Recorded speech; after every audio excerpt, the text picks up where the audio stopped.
It was awesome. It was a great ride, and the players, they all should be incredibly proud of themselves. They will be. The organization did an amazing job. The fans showed up.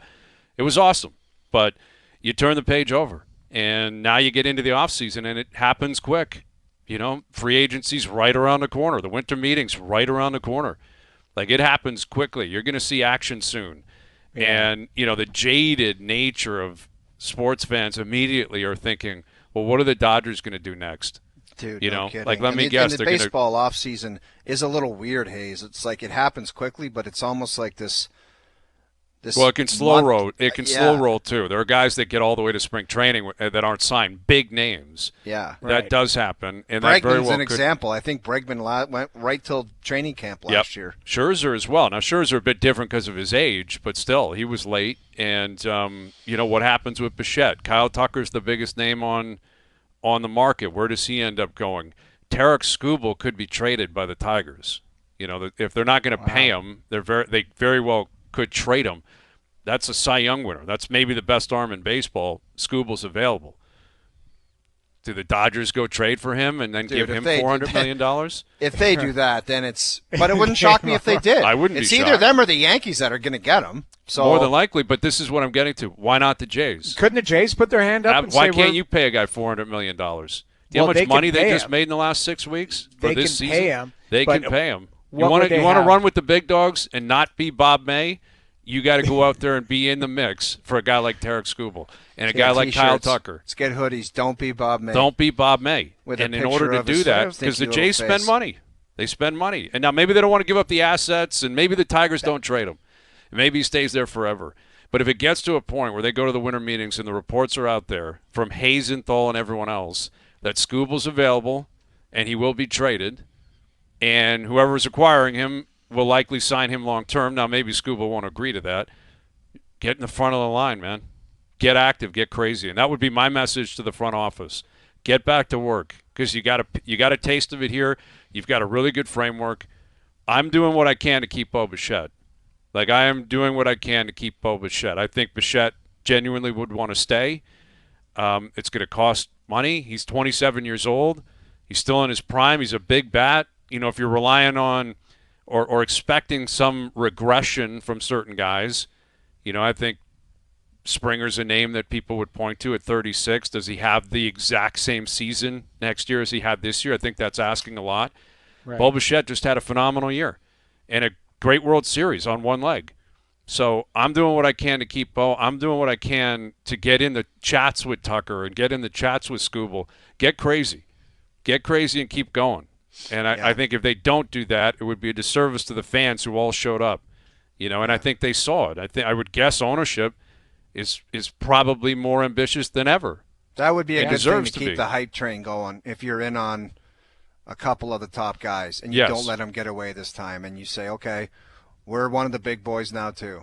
But it'd be awfully difficult to do with money is what's going to get it done, though. Like money is what – I totally get that. Yeah. Like, Skubal's different because you'd have to have the pieces and you'd have to make trades and, that might be pie in the sky stuff. But let's say it's Tucker. Let's say he's sitting there saying, I'm simply going, who's paying me? Yeah.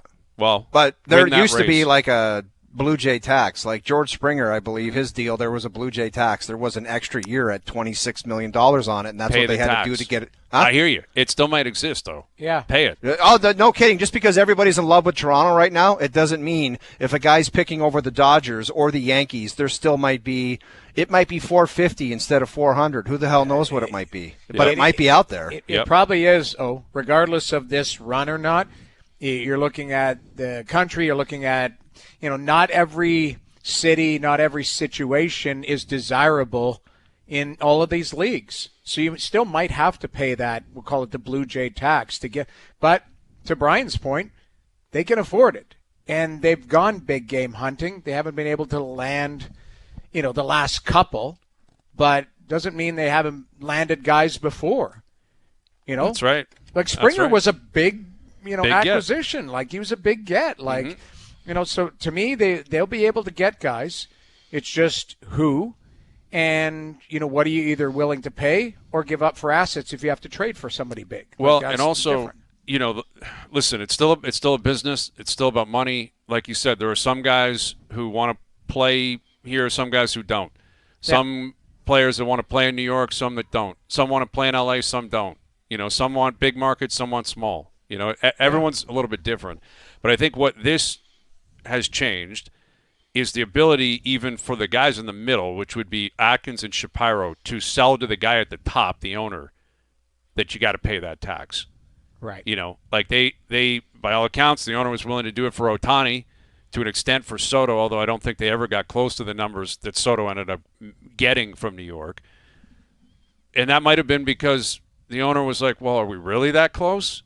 Like, you guys keep telling me that, but you go out and prove that we're actually close. Well, they lost in the 11th inning of Game 7 of the World Series. You can't be any closer. No team has ever been closer than that. So that barrier, I think, dropped, and that's an important one. Not as much about the other players and free agencies and their viewpoint. The barrier between management and the owner may have adjusted, where the owner is, hey, let's get crazy here. Let's have a 3-year window where you spend like the Mets. Does he have the stomach for it? We'll see. I don't know. Yeah, I think he would. But if he does, they can. Because there are guys that might say, hey, I'd kind of rather be here, but this team's offering me $50 million. Done. I'm taking it. Thank you. And that's like Yamamoto's an example. The Yankees offered him $300 or whatever and thought, well, that's enough. This guy's a free agent from Japan. He's never been over here. $300 million. Dodgers said, we'll give you $352. Done. Thank you. $52 million.